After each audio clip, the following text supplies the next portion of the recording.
रत्नत्रय से पावन जिनका यह औदारिक तन है, गुप्ति समिति अनुप्रेक्षा में रत रहता निश दिन मन है। तत्वों का होता नित्य चिंतन, मंथन और मनन है। विद्या के उन सागर को मम शत शत बार नमन है। विद्या के उन सागर को मम शत शत बार नमन है। मम शत शत बार नमन है। अनंतानंद शुद्ध परमेष्टि भगवान की, देवादिदेव श्री आदिनाथ भगवान की, संत श्रोमणी आचार्य भगवंत गुरुदेव श्री विद्यासागर महामुनि राज की, आचार्य परमेष्टि गुरुदेव श्री समय सागर महामुनि राज की, ज्येष्ठ मूर्ति श्री विनम्र सागर जी महामुनि राज की, पूज्य निसर्ग सागर जी महाराज की, 10 लक्षण महापर्व की, उत्तम शौच धर्म की, परम पूज्य मुनि श्री निस्वार्थ सागर जी महाराज की, पूज्य मुनि संघ की नमोस्तुते। 10 लक्षण महापर्व का चतुर्थ दिवस, उत्तम शौच धर्म।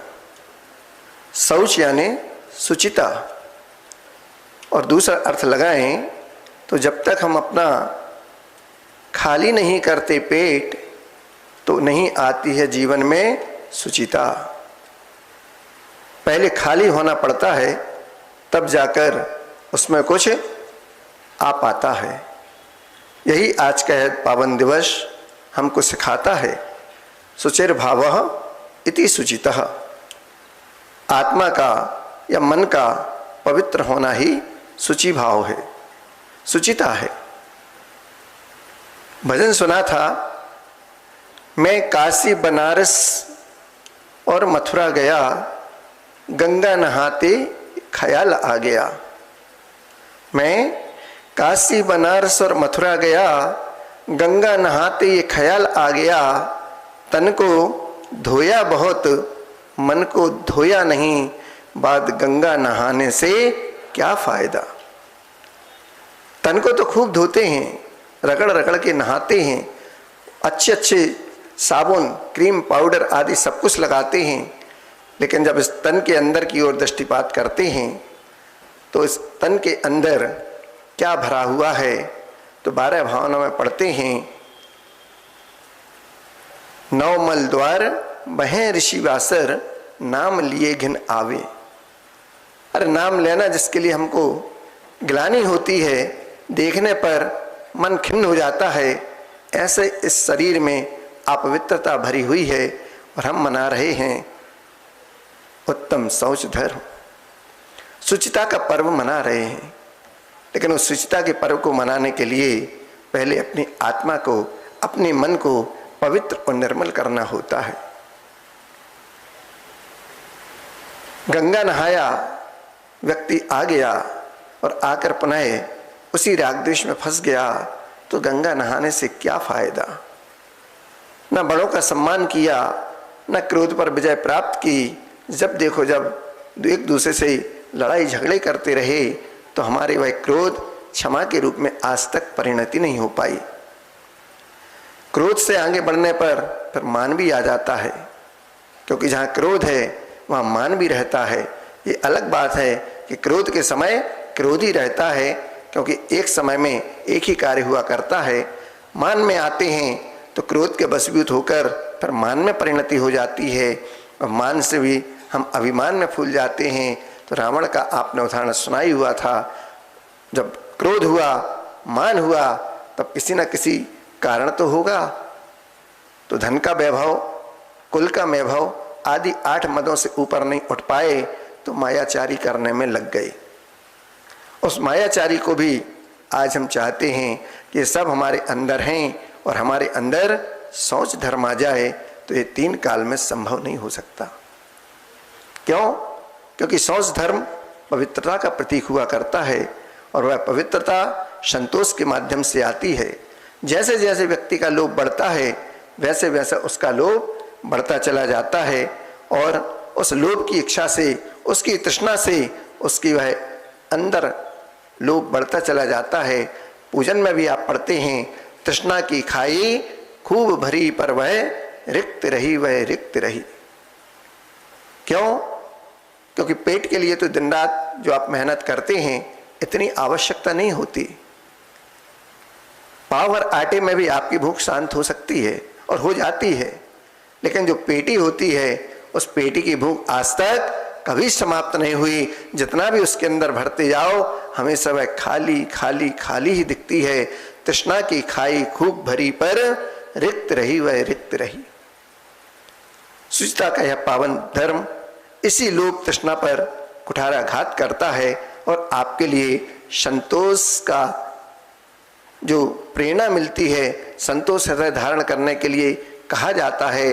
पूजन में भी पढ़ा, धरि हृदय संतोष धर्म बढ़ो संसार में।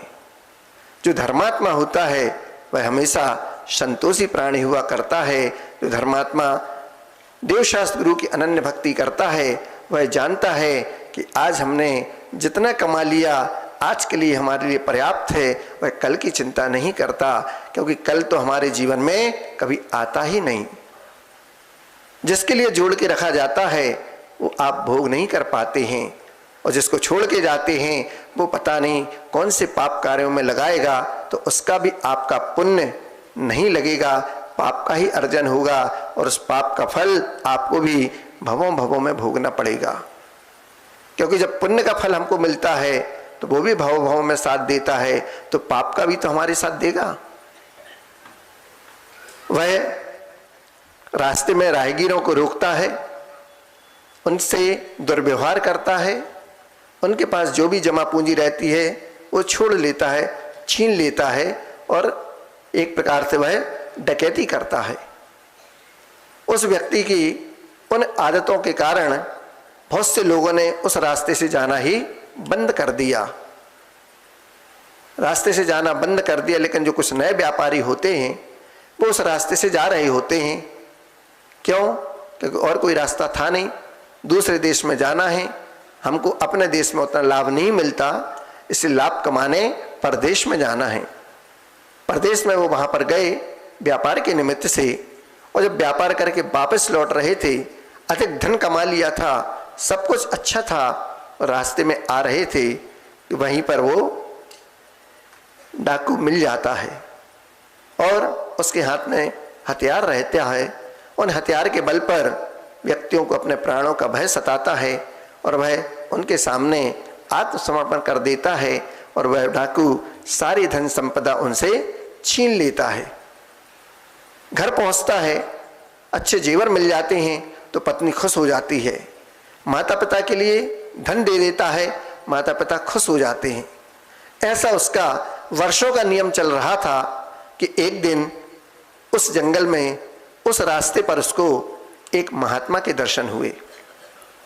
महात्मा के दर्शन हुए, वह महात्मा से कुछ चाह रहा था, तो उनके पास जाता है और उनको डराता है, धमकाता है, आपके पास जो कुछ भी हो मेरे हवाले कर दो, ऐसा वह कहता है।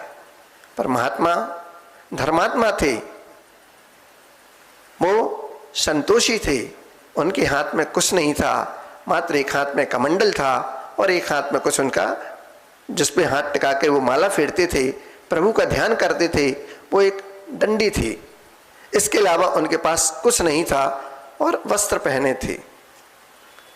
माला गले में अच्छी कंठी की थी, लेकिन उसको देखकर लगा कि कुछ ना कुछ इस माला में अवश्य है, तो डाकू वह माला छीनने को लग जाता है।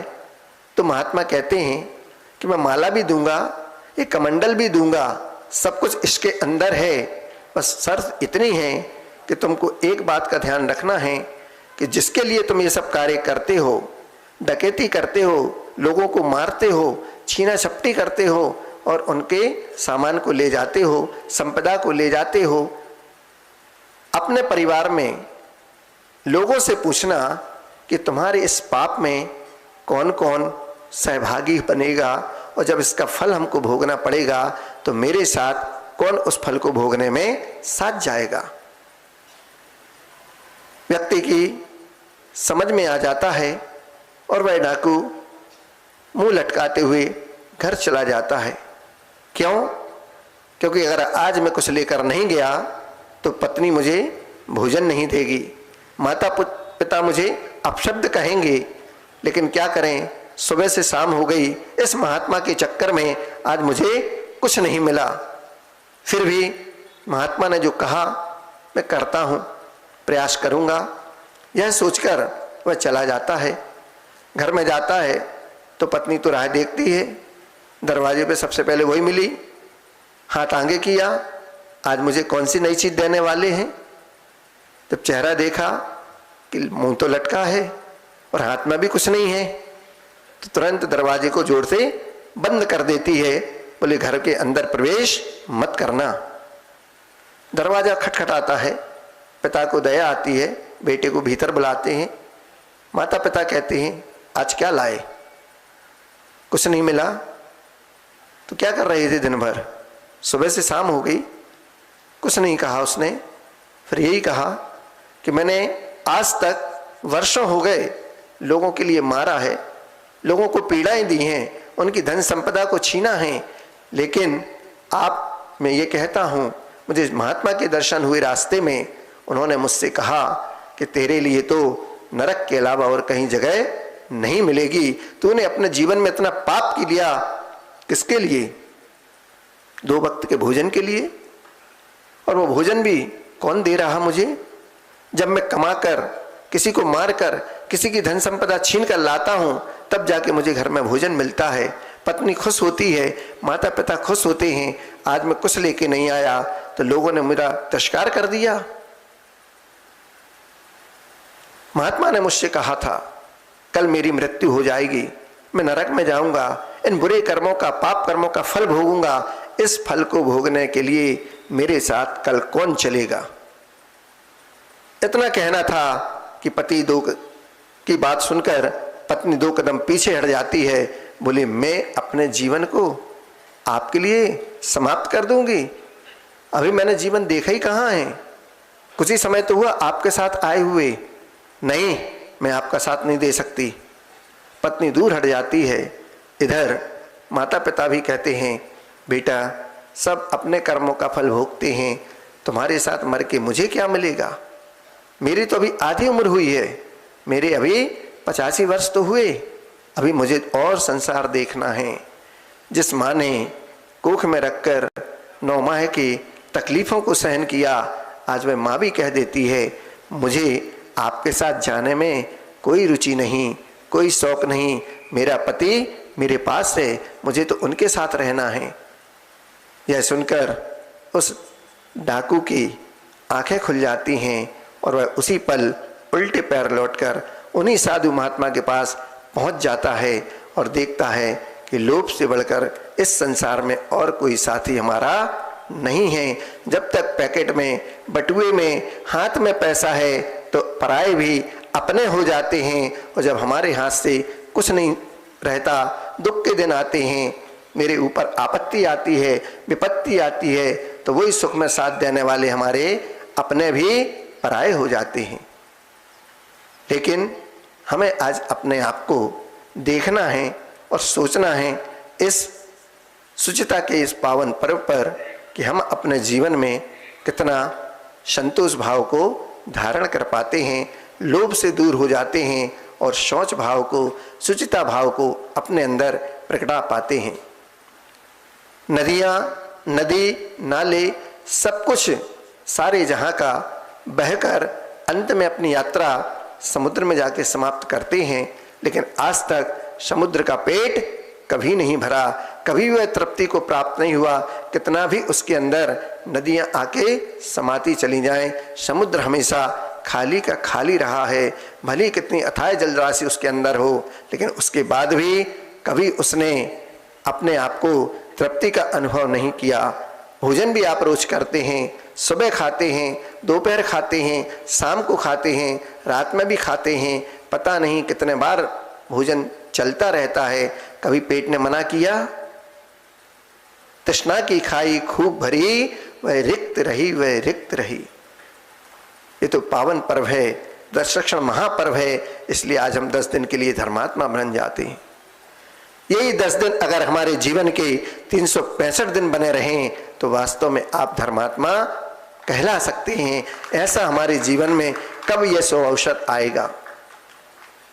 शमशान में जाते हैं, किसी की यात्रा में अग्नि संस्कार करा के, अंतिम संस्कार करा के वापस आते हैं तो घर में प्रवेश नहीं मिलता है।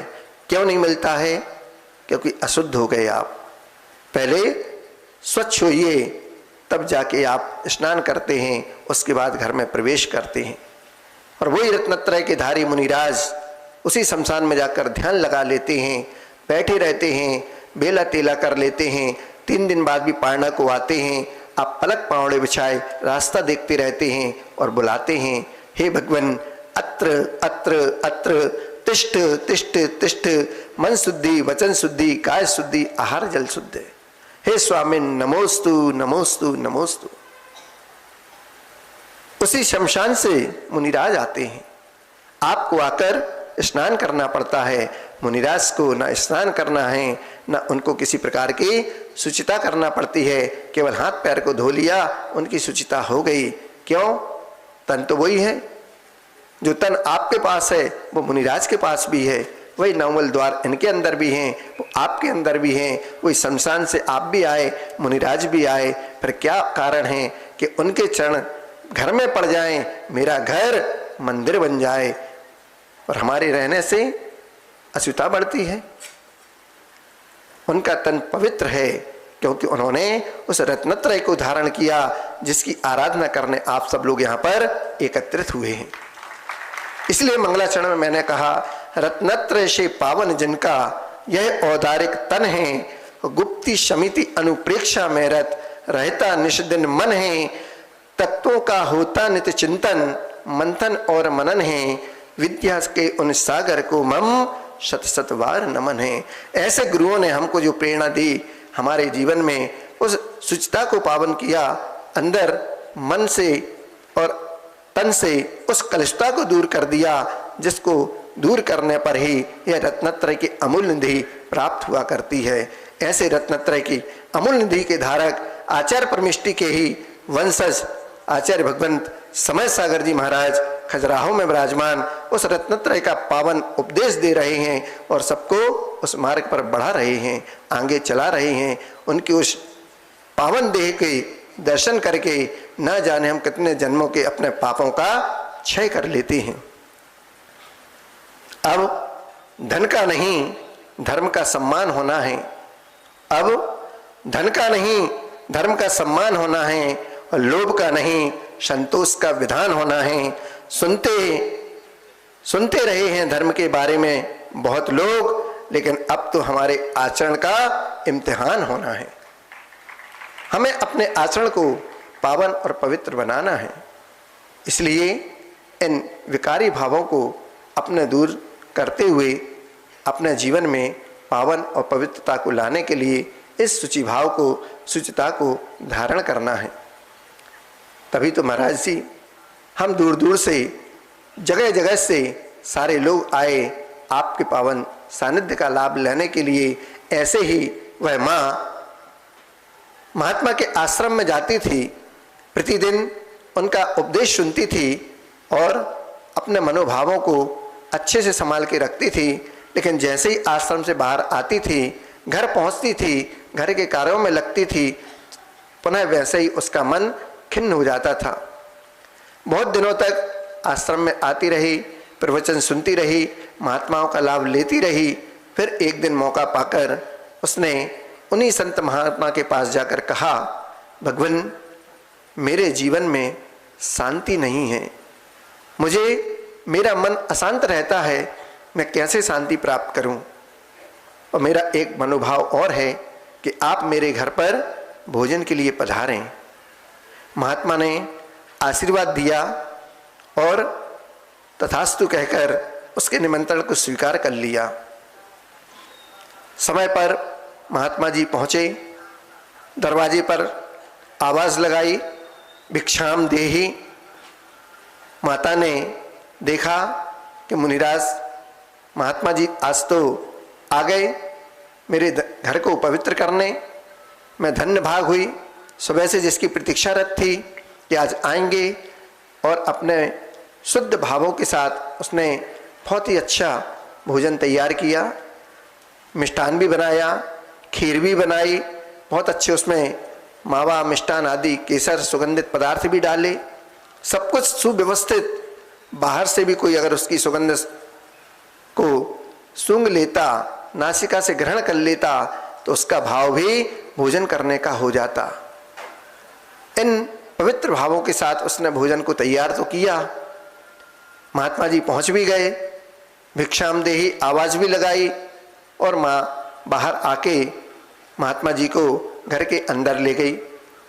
उच्च आसन प्रदान किया, बैठाया, जो भी प्रारंभिक उनकी क्रियाएं हुआ करती हैं उन्होंने सब कुछ यथायोग्य सम्मान उनका किया, और फिर भोजन को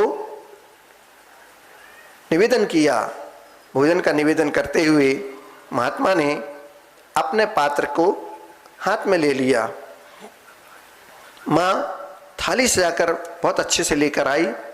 उस थाली में अनेक प्रकार के व्यंजन थे, खीर भी थी। उसका मन था कि सबसे पहले अतिथि का मुँह मीठे से ही हम भोजन प्रारंभ कराएं, अतिथि का मुख मीठा कराएं। बहुत दिनों बाद मेरी इच्छा आज पूरी हो रही। माँ ने जैसे ही खीर का कटोरा हाथ में लिया, खीर से अच्छी सुगंधित खुशबू आ रही थी और महात्मा जी को देने के लिए हुए। महात्मा जी ने अपना पात्र आगे किया, और जैसे ही माँ ने उस पात्र को देखा, सारा उत्साह माँ का ठंडा पड़ गया। सारी खुशी नदारद हो गई चेहरे से, और चेहरे पर परेशानी आ गई।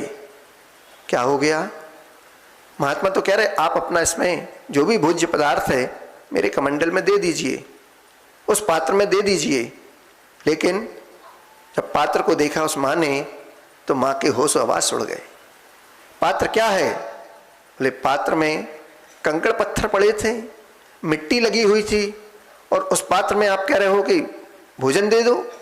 मैंने इतनी मेहनत से भोजन बनाया, मावा, खीर, सब कुछ तो तैयार है, और आप कह रहे हो कि मिट्टी वाले पात्र में उस भोज्य पदार्थ को दे दें।